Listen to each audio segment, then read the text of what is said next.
Good evening, ladies and gentlemen.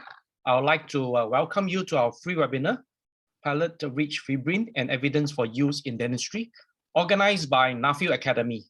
Tonight, we have the privilege of having our esteemed guest speaker, Dr. Samintharaj Kumar, to share his wisdom and insights on this topic.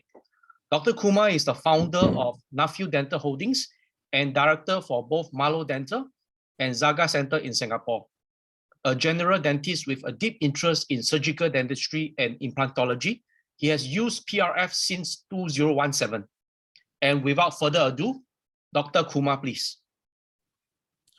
Thank you, Ken. Good evening, everybody. Let me just bring up the slides. Okay, so as Ken has mentioned, my name is Dr. Samintharaj Kumar. I am a practicing dental surgeon. I'm a general dental practitioner working at Nuffield Dental. I'm the CEO and the founder of Nuffield Dental. My interest in platelet-rich fibrin stems from chance. A few years ago, I had a patient who came down to see me in a clinic in Raffles Place. And at that point of time, the patient was actually on her way to Spain to actually find out how she could improve these things called cavitations that she's had in her jaws. She had wisdom teeth extraction done. And after the wisdom teeth had been removed, she still had persistent pain in the lower left quadrant. And she was actually planning to go to Spain to get this treated. And for whatever reason, she decided to come in to have a second opinion. And at that point of time, I was unable to help her. And as much as I already knew about PRF, having come from a background in maxillofacial surgery, I hadn't actually made it myself in a dental clinic, which means I didn't have a centrifuge. I didn't have the blood bottles. Obviously, I could draw blood, but I wasn't prepared in terms of the logistical support. I needed to prepare PRF or platelet-rich fibrin successfully. So on the basis that she had challenged me, she did not issue a challenge, of course, but I was very keen to make sure I could treat the next patient that would come around to see me for this particular interesting aspect of dentistry, cavitation. Cavitation surgery, and that is how my interest in platelet-rich fibrin actually started. I did lots of reading, and of course, having done that reading now, I've decided to apply my knowledge of using platelet-rich fibrin extensively in my clinical practice in Singapore. And I look forward to sharing this knowledge that I have with all of you this evening. Right, so what's not covered today? I am not going to be talking about centrifugation protocols. There are many protocols available and many revised and modifications, which you can certainly look online, tons of videos as well, prepared by many dentists who have obviously modified Chokran's original PRF harvesting technique. So today I'm going to talk to you about PRF and what PRP is, the utilization of this biological component of blood in Singapore, and how you can use PRF in implant dentistry today.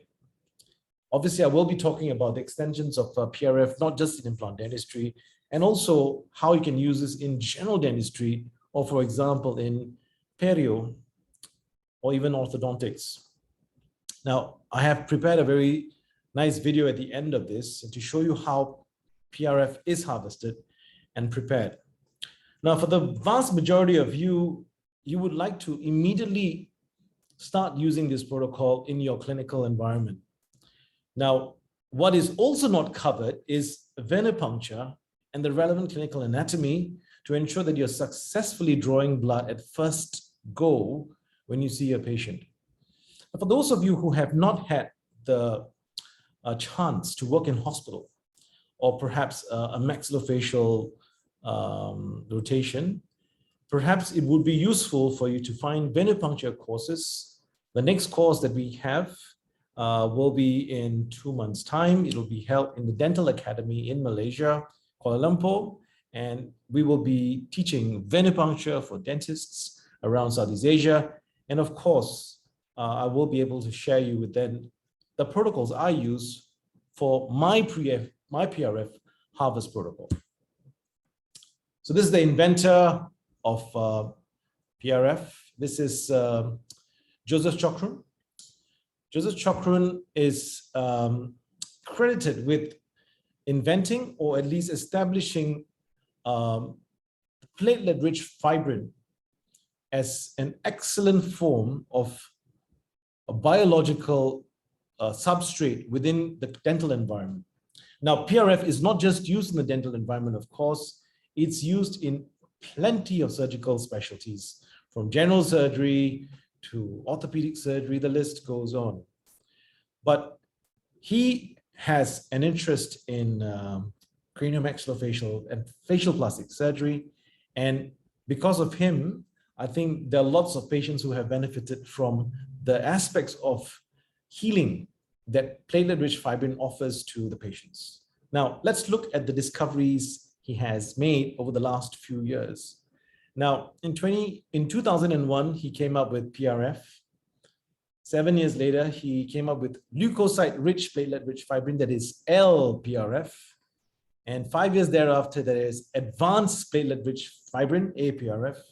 And 1 year later, there is injectable platelet-rich fibrin. In 2017, standard PRF. And by 2019, sticky bone. Now, sticky bone actually has been used in dentistry for many, many years.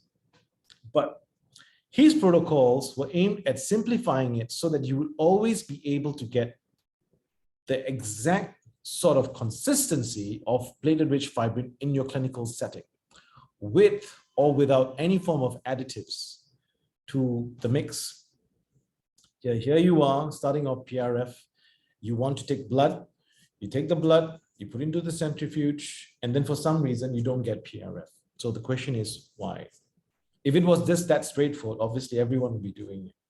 So I've also had many people chat with me and said that they had tried to do it in the department of oral maxillofacial surgery, but were unable to do so.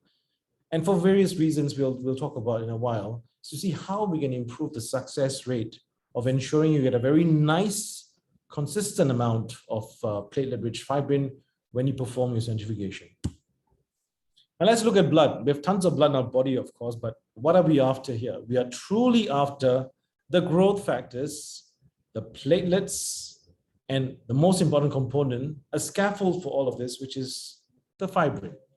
Now, if you look at blood, what we don't want for platelet-rich fibrin is all the red blood cells. The red blood cells consists about 41%, and plasma is about 55% of the whole blood. And then you get this 4% of white blood cells and platelets. Now, that's exactly what we're after. We want a nice, thick clot of white blood cells, platelets, and fibrin. And this gives you what is known as platelet-rich fibrin. And this is where all the healing is in. When you take 10 cc's of blood and you centrifuge it for 10 minutes, you will get 3 sorts of layers. Right at the bottom, as you spin the blood tube, you'll get a red blood cell layer. This layer is of absolute no use to you, okay? So if you have tried, and many of us have tried, taking blood, mixing it with any form of bone grafts, and then trying to put it on a buccal onlay for example, an anterior buccal alveolar defect, and hope that that would actually improve the success rate of your bone graft. Unfortunately, all the red blood cells is just debris. So what you need actually is the fibrin, and you also need platelets, because platelets will help it clot quicker. And now you also have tons of growth factors within that PRF clot. So the top layer will be an acellular plasma layer. As you will see later on, my nurse will be putting in some forceps to go and draw out a platelet-rich fibrin layer, and that will come out as a thick snot-like clot for you to play with in your dental environment. So let's look at the components of platelet-rich fibrin, which I've already mentioned to you before. Principally, I told you that we need a scaffold for all of this to belong to, and that's the fibrin. Okay, so fibrin is inside And you'll find that this thick piece of clot that's there, it's actually very, very sturdy, which means you can swing it around and it will stay in one piece if you've used the right centrifugation protocols. Inside the fibrin network, as far as possible, you want as little red blood cells as possible. As I told you before, red blood cells are just debris. They have no value to the area as to where you want to put your bone graft. Red blood cells obviously carry oxygen to the area, but they need to be in vessels or in capillaries in the area. With regards to platelets, of course, platelets will have a cascade of reactions which will allow the fibrin network to actually form. And for all these white blood cells, whether it's your B or T cells and stem cells with a conglomerate of growth factors, which will form the platelet-rich fibrin, which has a unique healing property, as I will show you. Let's look at the classifications of platelet-rich forms. Now, for those of you who are uninitiated into platelet-rich forms, there is either PRP, platelet-rich plasma, or there's platelet-rich fibrin. For today's purposes, we will not be talking about platelet-rich plasma. Platelet-rich plasma, as you will obviously fathom, has no fibrin in it. Whereas what we're going to be talking about today is platelet-rich fibrin. And today I'm going to be specifically talking to you about LPRF, which is leukocyte-rich and platelet-rich fibrin. There are other versions of PRF, as I alluded to you before. It does truly depend on the type of centrifugation protocol you use and preparation technique. But the simplest one that you can use, and this certainly is my workhorse, is LPRF. And this is what I will focus on in today's talk. I hope you've enjoyed what I'm saying so far. So now I'm going to be talking to you about in the Singaporean space, when you can choose PRF or PRP. Goes back to 2013, when there was a letter issued to all dental clinics talking about the use of platelet-rich plasma therapy in dental treatments. At the point of time, platelet-rich plasma was just referred to as PRP rather than PRF. But for the purposes of how the Ministry of Health of Singapore understands, or at least allows us to use PRF treatment, the only indications that you can use them for are fourfold. One, to mix it with bone grafts that you can use in sinus lifts. You can also add PRF to bone grafts to improve any form of osteo or bone augmentation in the maxillofacial region. You can also use PRF in periodontal defects where you want to improve or regain attachment. And of course, some of us who may want to soak free gingival grafts using with PRF to improve the stickiness and adherence of the free gingival graft to the recipient site. Now, of course, I would advise that if you have not used PRF before, please do partner with someone who has done it, or at least attend a course, because it just makes the whole process much more simplified. It's extremely easy to use, but it can be more predictable after you've had someone who's been advising you as to how, for example, myself, as to how I do in my clinical practice. Now, let's look at what PRF can be used in dental applications. Let's look at this example where you can see in A, you can see retained roots. Now, the retained roots have been removed in B, and then you can see a PRF membrane that's been used in C. And the PRF membrane obviously is held together by resolvable sutures. And you can see over a period of time that the periodontal periodontium actually is beautifully pink and there is no erythema around. For many of us who use bone grafts, we get frustrated because the frustration stems from a number of things. One, your graft material migrates. Two, your graft material extrudes. Three, whatever you've tried to keep in there has not, for some reason, it's decided to escape, and there's dehiscence. And these are sometimes in patients who have complex medical conditions, And the one that is commonest, of course, and the bane of all implant dentists is smoking. I would hazard advice to you saying that PRF can actually improve the healing rate or capacity of that in a smoker. Now, if you look at someone who has had platelet-rich fibrin placed, PRF placed, you'll find that the healing is none other like for you who have used just a bone graft on its own and perhaps a collagen membrane. And you will always have the patient complaining of pain.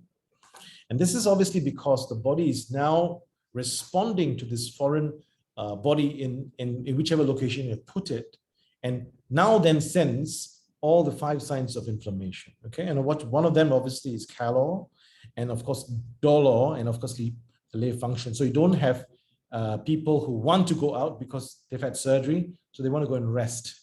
So there's pain, the body says go and rest. There's swelling, the body says don't go outside, people look at you. So that's the body's way of resting. However, with the use of PRF, you'll find that the healing is impeccable. And not only that, you'll find that there's beautiful sort of a pink response, a healthy, non-erythematous response when you get healing after using PRF. As you can see in D, some of the PRF is obviously dissolved. That's the natural course. And you can see in F and E that the residual site is beautiful in terms of how it looks clinically. And in this particular instance, where socket preservation has been done, you'll agree with me that it's very, very lovely anatomy there and perfect for someone who wants to place an implant in this location. Let's look at another case report which has been published in the literature, how we are worried about patients who have had bisphosphonate therapy, and we panic and say, what are we going to do? We want to reduce the rate of any form of osteoradionecrosis to the jaw. How can we improve the success rate? And of course, the typical answer for everyone would be to ensure the patient has good nutrition and to ensure the patient has a good sense of oral hygiene. Well, of course, that's all good. But aren't we looking for a magic drug that will improve the success rate of what you've put in a patient? In this case, you're taking a tooth out. So these are patients who are now very, very susceptible to osteoradionecrosis. And can you put a plaster, a handy plaster, or some sort of device or product which will help the patient heal such that they don't have any form of osteoradionecrosis, something which will allow wound healing naturally? Because if you're concerned, then of course you can look at PRF as an excellent way to ensure that your patients have the best chance to promote wound healing as naturally as possible without raising a huge flap, periosteal releasing incisions, or periosteal fanning for some of you. Now, if you get PRF, it's a very simple 10-minute procedure, and you'd have the benefits that I have seen in my patients with regards to how they respond clinically and how the wound and the site responds post-implant placement, post-bone graft placement. And mind you, we're talking about allografts. We're not talking about autografts. So we're talking about grafts which will elicit a foreign body reaction. But with the PRF seems to tame this rejection rate down. And that my job obviously is to show you some cases later on where you will agree with me that PRF can be used to successfully ensure that your patients get the best chance at healing as possible, as far as possible. Now, I've already said to you before that PRF can be used in sinus lift treatment. Now, many of us who raise a bony window and take out our 1 mil syringes and try and compact as much bone as possible into the sinus. And you take an OPG after, you take an X-ray after that, and you find that, wow, the bone particles have gone absolutely everywhere. So how do people get lovely, lovely oval balls in the sinus, and how do they keep ensuring that this is consistently done? For some of us who are very, very good at using piezo surgery or specialized sinus kits, these kits help us to get a very, very nice sort of elevation of the bony window and obviously the sinus membrane. But more than that, when you're able to introduce a bulk of bone into the sinus in one piece, literally when I say one piece, I mean something which is stuck together. This is called sticky bone. So when we place that into the sinus, you'll find that none of this bone graft that you have will come to pieces and go elsewhere. It'll stay in one location, and it's very, very easy to control.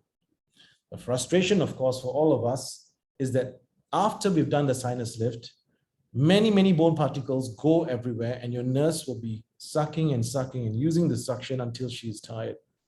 So here we are using PRF in combination with deproteinized bovine bone and using it in the sinus, in this case for bilateral sinus lifts. And the bottom, you can clearly see over here how well the bone has been compacted, and it's all sticking together very nicely. You don't get this, of course, if you just use bone graft without PRF. And you can look over here over a period of time how it actually will look like post-surgery. And here is obviously a membrane that's placed over the bone graft. So this is it's a PRF membrane as well. And that will provide a very, very lovely sort of seal over the bone grafts. And of course, you still can use a collagen membrane over this, but not necessary. Some cases I would use it, and we'll discuss as to why and when.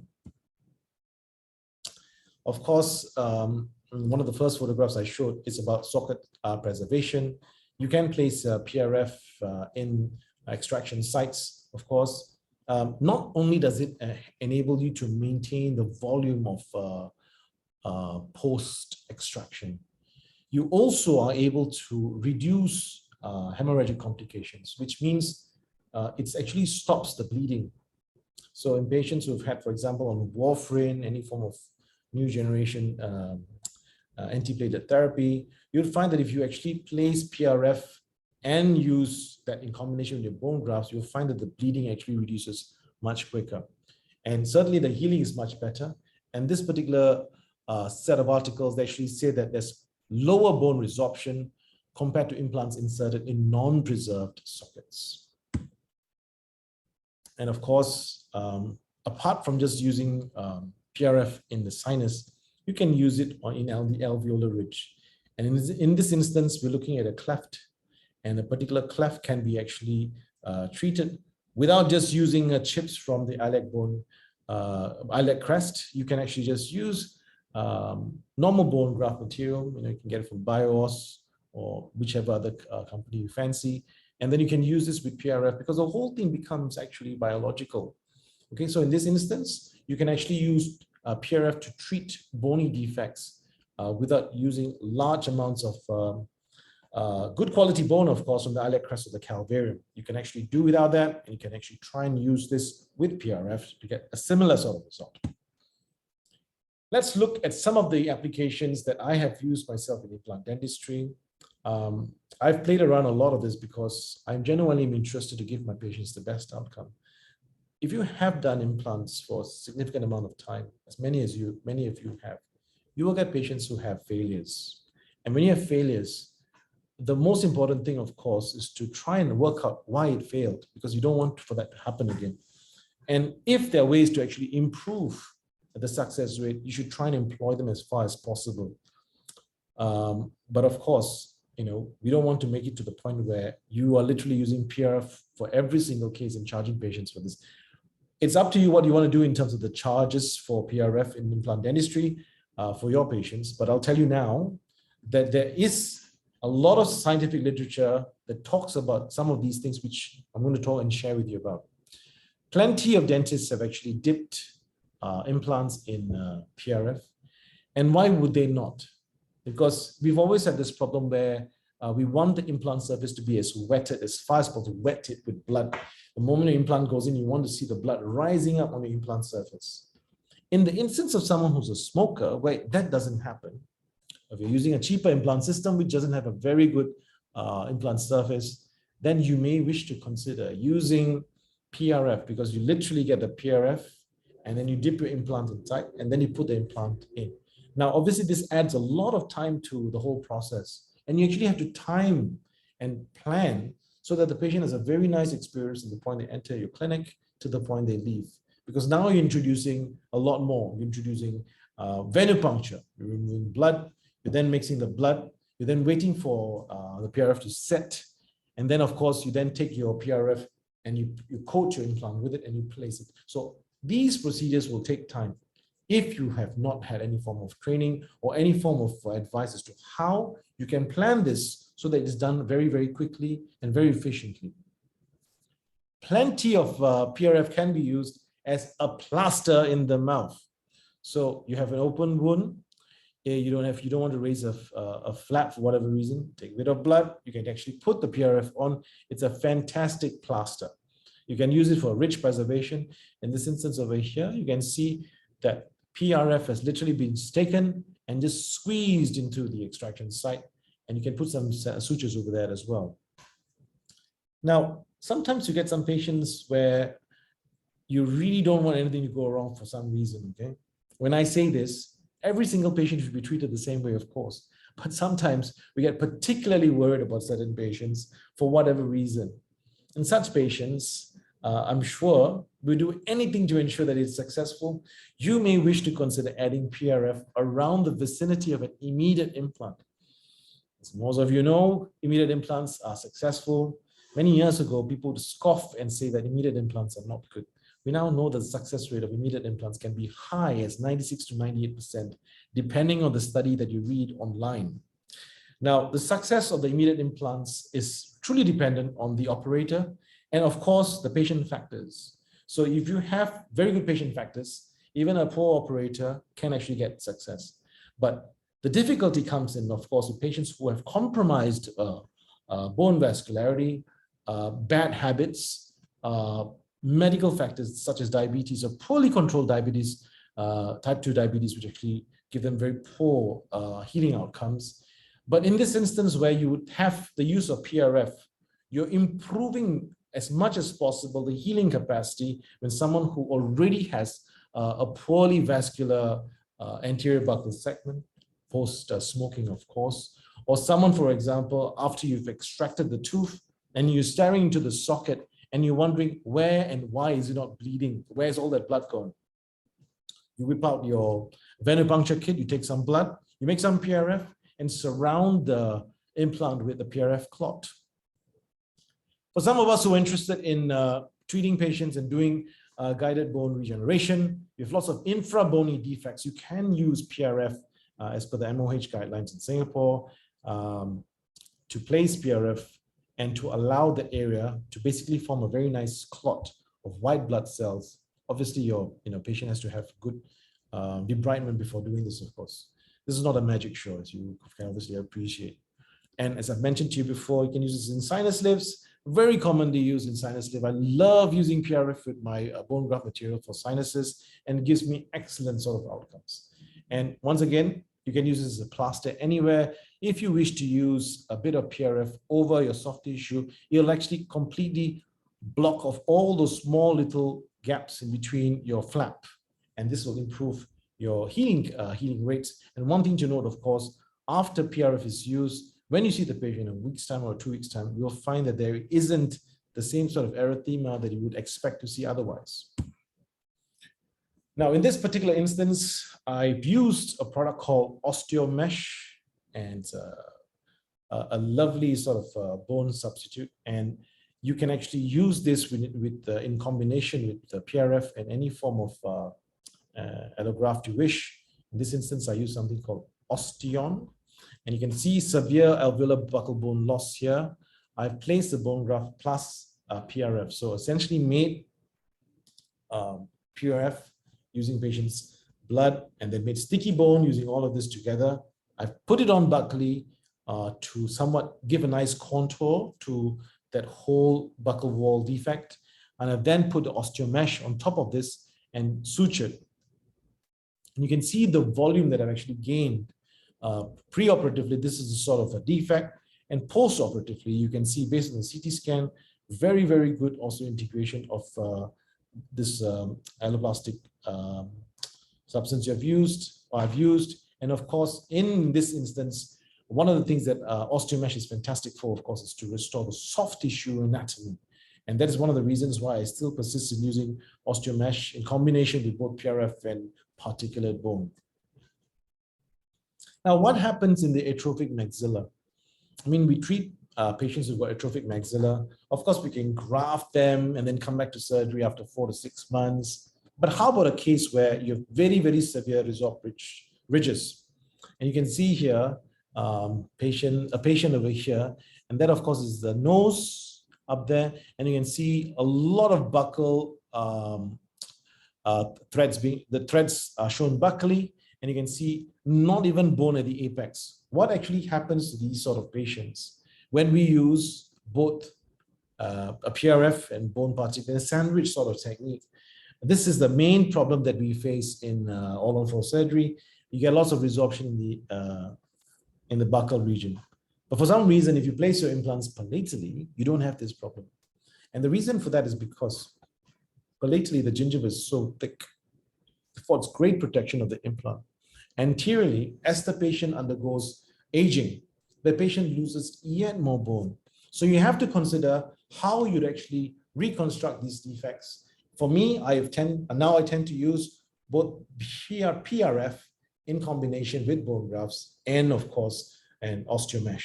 Now, there would be some instances where I would just dip the osteomesh in PRF, and that would be all that I need, because PRF is also osteogenic and has osteogenic potential. So you want to reduce as much foreign bodies as far as possible. You want everything to disappear into carbon dioxide and water at some point. And because it's going to be a volume of which the patient's own bone should replace. And of course, as I said to you earlier before, with regards to any form of patient with osteoradionecrosis, there are many ways to treat patients with osteoradionecrosis. Fortunately, I have been very fortunate to treat such patients in England when I was working in maxillofacial departments. And of course, by and large, the principal modality was a good debridement. And we obviously had sent them to dives in hyperbaric chambers and stuff like that to improve the success rates. But here you have another therapy of bringing in white blood cells and tons of growth factors right in the area where the patient's having problems with bone healing. So I would strongly endeavor for those who have patients who have got BRONJ, not to treat them in the dental clinic setting, private dental clinic setting, but perhaps sending them to a maxillofacial colleagues or a hospital where the patients will get a much better sort of level of care. And certainly they would be able to monitor the patients over a longer period of time. But here is what I would think that PRF might be a good option for such patients. Now, for patients, and so in the land of orthodontics, everyone wants to know how you can actually improve the rate at which teeth are being moved. And there's now lots of data going about how we can use injectable PRF. So your PRF, which sets, as you know, we want to do a modification to the centrifugation protocol. And now you use that same PRF, but an injectable version, and then it will stay and set in that position. In this instance, you can see they're basically decorticated between the teeth to try and improve the speed at which teeth move. Now, for some of us, we wouldn't want to put our patients through this, but once again, these are all about understanding bone biology and seeing how far we can push science. And you can see over here, not real much was done in terms of damage to the patient. The patients heal beautifully, of course. The way else you can use PRF, of course, for patients, if you do not have sufficient gingiva anteriorly, of course, as you expand the arch, but we should consider a free gingival graft, in which case a PRF added to a free gingival graft will be very, very useful for you to secure and ensure that it sticks to the bed. And for many of us who are keen to treat patients who come in with tons of pockets, there are tons of studies available that show that you can actually inject PRF into clean infracrestal bone defects, and he actually improves pocket depth improvement in creating obviously the long junction epithelium that we always want to ensure that the area actually is filled up with the true bone after a period of 6 months. Here you see in this diagram a patient who has had, so this is basically a test that shows how PRF is used in osteotomies. And you can see here how the implant is basically rinsed with the PRF or the serum that you get from the top. So it's a bit of PRP and PRF, and to allow some of it to actually set on the implant surface before actually placing it into the osteotomy for the implant. Now, I've already been speaking for a while, and I mentioned right from the beginning about why I got interested in PRF. And here is truly what happened. After that patient went away, about 3 months later, there was yet another patient that came to me and said that she had cavitations. And for some reason, it kept happening and happening again and again. So obviously by then I had went and gotten myself trained, and I had the centrifuge. And there I was, I would then open up the area of where the wisdom tooth had been removed, and I would see a huge defect there, a huge hole there, which would not be seen easily on an OPG. So that's a cavitation. And how do you treat cavitations? You're actually meant to curette. And in certain countries, obviously, they allow dentists to use ozone to clean the area as far as possible to remove any form of chronic bacterial colonization of the cavitation. Followed by which it's always advised that they obturate or fill up the defect, not just blood, of course, as I've told you, blood is full of red blood cells, but instead to use pure PRF. And this is exactly what we did. We removed the cavitation.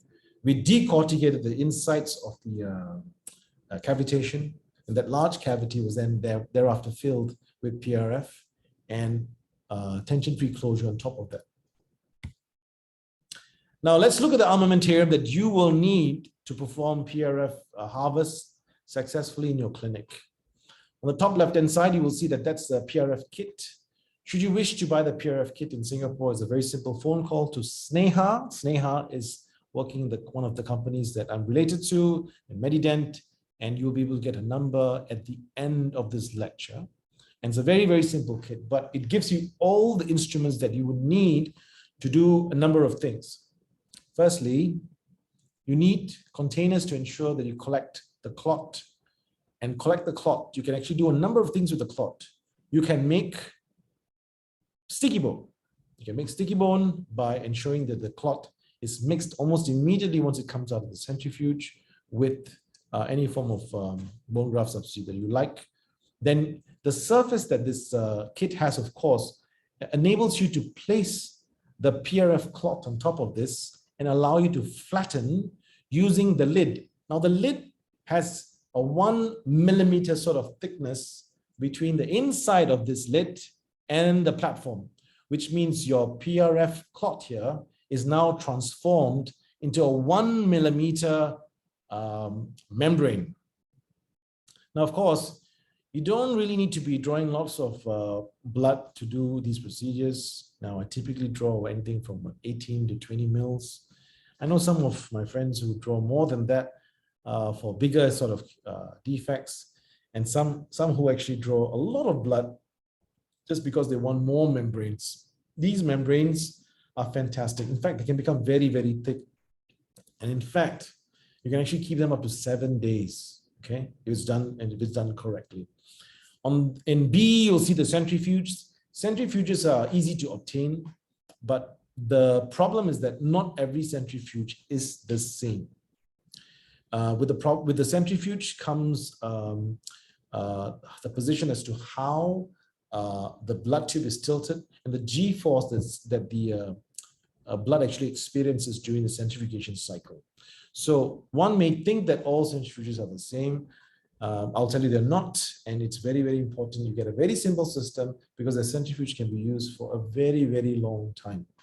Once again, if you need to get a centrifuge, please kindly contact Sneha from Medident International. In C, you will see that blood has been taken using a vacutainer system. Now you can use a vacutainer system with a red blood tube to draw blood. And today, whilst we're not covering the anatomy related to venipuncture, certainly it's a very simple procedure to do. And thereafter, after the blood is centrifuged, this is exactly how you expect to see the PRF clot.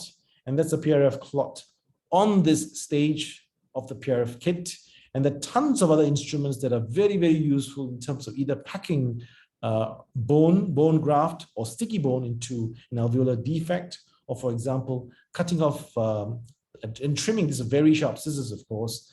And I would think that if you have a PRF kit, you would have everything in the same place without looking for other instruments to prepare your PRF,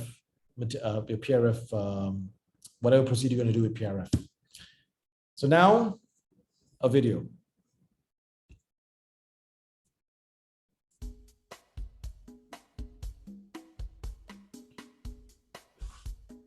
So you've taken the blood, spun it, and this is what you look at once it comes out, okay? This is my nurse. She's removing the top of the red blood tube. Now the PRF is actually in the middle, right? You get an acellular layer on top of this, and that's her drawing out the PRF. This is one technique of doing it. She applies suction and she removes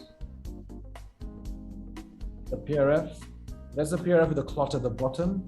Here, that's me cutting off the clot, putting it into some, in this case, we've used Osteon. And then using the kit that you can see, this is the actual kit that you can get. You then mix the PRF with the graft. And you have to be very patient in doing this. There's no reason to rush this, because you really want to cut up that PRF or squish that PRF as much as possible to ensure a very nice uniform mix as far as possible. Sometimes it's not easy to do. Sometimes it's much easier to do. It really depends on the patient's sort of blood and their hydration status, of course.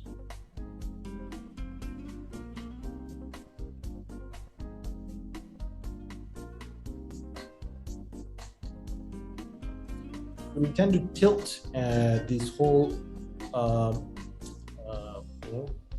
bowl, and you can see over here, this is literally sticky bone. That's me squeezing the sticky bone and showing you that even though I've broken it up into two, I can put it back together. I can actually pick it up using the forceps, and you can see the whole thing sticks together. It's one congealed, sticky mess.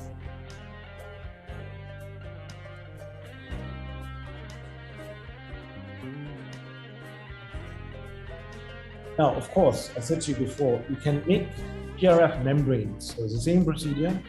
Take out the PRF.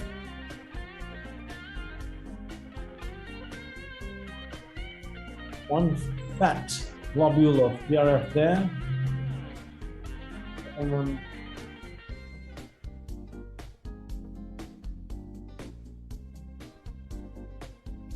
so in this instance now, I would like to also make a small PRF plug. Plugs are very useful, of course, because they can be placed and compacted into extraction sites. So the PRF kit actually comes with small little wells to make PRF plugs. And then there you go. The lid goes on top of this, and then you're going to get your 1 millimeter sort of thickness membrane. So that's the consistency of the plug. And of course, it really looks like nose snot.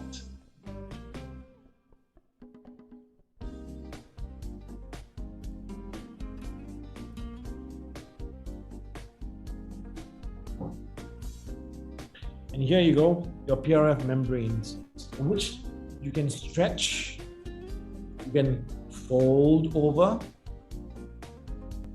you can fold a few times, or you can stick the whole lot together and make a PRF plug.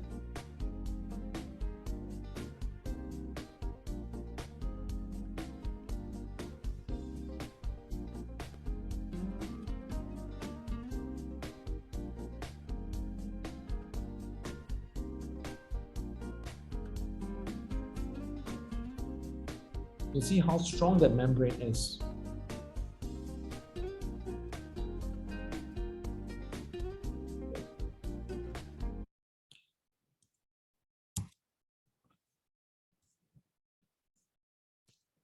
So, ladies and gentlemen, I would like to thank you for the attention you've given me this evening. And it's been my pleasure to share with you the little insight that I have about how to make platelet-rich fibrin successfully in the confines of your dental clinics.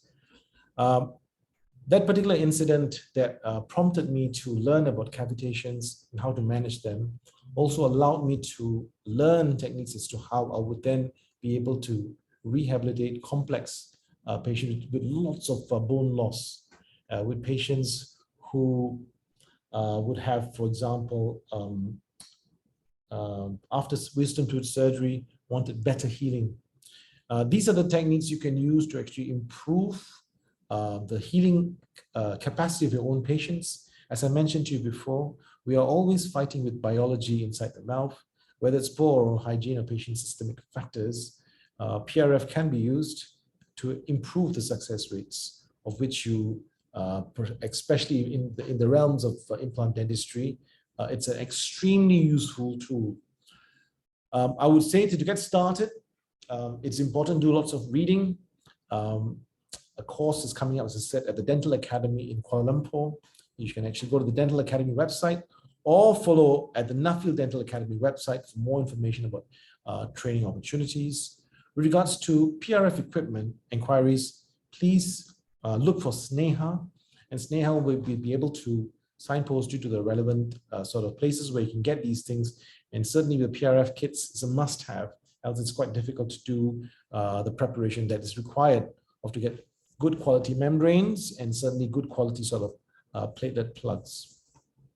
I'm very happy to take questions, of course, but as I said to you before, I will not be sharing any form of centrifugation protocols or anatomy related to venipuncture, because that'll be done at the course. So with that, thank you, Ken, for this opportunity, and thanks for hosting me.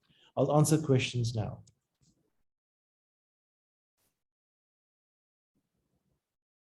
Dr. Kumar, there's actually a question in the board. Doctor, when to use sticky bone and when to use only PRF membranes plugs? Sorry, say the question again, please. Okay, let me repeat that. Doctor, when to use sticky bone and when to use only PRF membranes or plugs? Wow. This question is actually we can talk about this for a long time. Sticky bone is basically used in any form of alveolar defect, or in this case, we've seen in sinus surgery. If you want to do any form of sinus floor augmentation, you want to use sticky bone because it stays in the same place. Now, in the instance where you want, for example, a thicker connective tissue, or for example, to eliminate some infrabony defects, you may want to use either a PRF plug, as you've seen just now, or you can actually take the PRF membrane itself and just push the whole lot into the infrabony defect in order for you to actually eliminate that. In my particular use of PRF, I love using PRF in the instance of alveolar defects, because I just find that it's that much easier to handle. There's less bone extrusion, and certainly when I use sticky bone, I do sometimes tend to use a collagen membrane on top of this, because the perennial problem we face as implant surgeons is that the bone graft tends to extrude no matter what we do. And half the reason is because we put too much.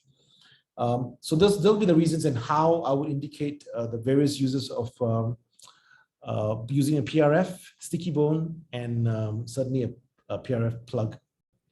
Any further questions?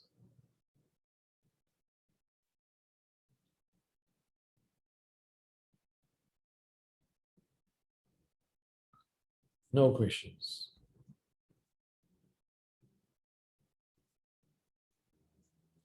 With that, I'd like to thank everyone for attending this evening's webinar. Thank you, and see you soon.